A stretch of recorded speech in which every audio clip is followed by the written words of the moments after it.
आयो स्टम फाड्देंगे आयो तपाईँहरू पनि सन्चै हुनुहुन्छ ल म पनि एकदम सन्चै छु अनि आज चाहिँ मैले फाइनली अर्को भिडियो लिएर आउँदैछु नयाँ भिडियो धेरै लङ टाइम मैले चाहिँ लङ टाइम भिडियो ल्याउनुको कारण चाहिँ के थियो भनेर जान्न चाहनुहुन्छ भने मेरो दर्शक बहिनीहरू म चाहिँ टक्क वान्टेडमा परेको थिएँ नम्बर 1 वान्टेडमा अनि म चाहिँ अन्डरग्राउन्ड थिएँ अनि अलिबार चाहिँ मैले भिडियो हाल्नु पाएको थिएन अन्डरग्राउन्डमा चाहिँ टक्क होइन लुकी छिपी थियो अनि अहिले चाहिँ फाइनली म बाहिर यो चुनावको महलले गर्दा चाहिँ म बाहिर निक्लिनु पाएँ अनि त्यहाँबाट टक्क लाएर चाहिँ म के भन्दैछु भिडियोमा भनेर चाहिँ यो सब मैले झुटो बोलेको होइन अनि त्यसमाथि चाहिँ अरू के छ नयाँ नौलो खबर होइन तपाईँहरूको मेरो चाहिँ एकदम बिन्दास छ अनि त्यहाँबाट फाइनली हिन्दू धर्मको चाहिँ ठुलो पर्व एउटा होइन मनाउनै पर्ने चाहिँ शिवरात्रि आउँदैछ केटा हो अनि तिमीहरू गान्जा खाने डराउँथ्यौ नि गान्जा खानु अब चाहिँ शिवजीको प्रसादको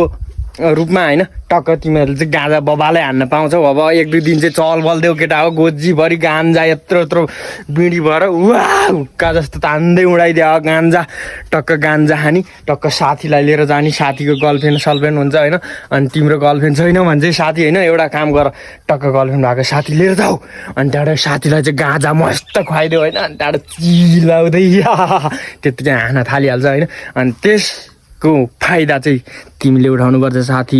या साथी बाँधिसकेपछि त त्यो मलाई झापको दालाई के भयो भने बिन्दास बबालले मनाउनु पर्ने हुन्छ अनि मैले पनि मनाउँछु म पनि जाँदैछु बबाल हान्नु बबाल बबाल बबाल गर्नुपर्ने हुन्छ होइन बबाल एकदमै होइन भर्खर अन्डरग्राउन्डबाट आएको म पनि कपाल सपाल काट्नु धरी पाएको छैन अनि अहिले चाहिँ म टक्क एकान्तमा छु अहिले पनि होइन त्यति बजार सजार चाहिँ जानु मिलेको छैन टक्क लाएर यो फुल चाहिँ धेरै ब्युटिफुल ओ माई गड अनि यतातिर चाहिँ को हल्ला गरेको छ त्यो चाहिँ मलाई खासै थाहा भएन अनि यतातिर पनि बिदो म चाहिँ यस्तो ठाउँमा छु कि अहिलेसम्म चाहिँ घर पनि छैन यतातिर म धेरै टाढा लुकेर बसेको छु अनि त्यही हो म त्यही भन्न आएको केटी हो तिमीहरूलाई मेरो भिडियो कस्तो लाग्छ मन परेमा लाइक आउट सेयर सब्सक्राइब गर्न नभल्नु होला केबी20 बोयलाई त सो त गाइस बाइ बाइ